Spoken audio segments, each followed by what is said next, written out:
Balak i-blacklist ng pamahalaan ng mga kontratistang mapapatunayang sangkot sa mga maanumalyang proyekto. Maapektuhan naman kaya ang mga proyektong infrastruktura ng bansa? Ang buong detalye nasa frontline report ni Maricel Halili. Higit 60 kontratista ng mga infrastructure project ng gobyerno ang posibleng i-blacklist na ng pamahalaan. Yan ay oras mapatunayang sangkot ang mga nasabing kumpanya sa mga maanumalyang proyekto. Base sa datos mula sa Philippine Contractors Accreditation Board, isang attached agency ng Department of Public Works and Highways, sa ngayon ay may 4 na contractor na ang siguradong matatanggalan ng lisensya, habang 16 pang kumpanya ang pinoproseso na ma-blacklist. Hindi pinangalanan ng palasyo ang mga kontratistang pasok sa listahan.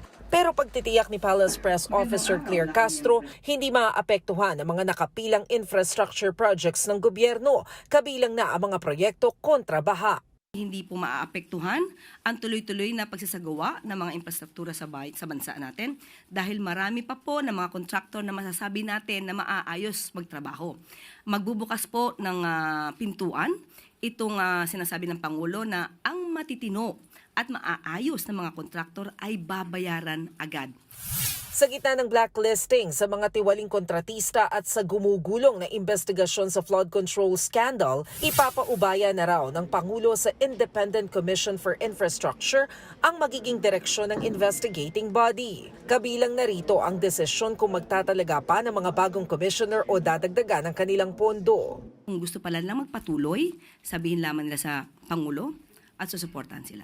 Kung sasabihin po rin nila na tapos na kanilang obligasyon, makikinig po ang Pangulo.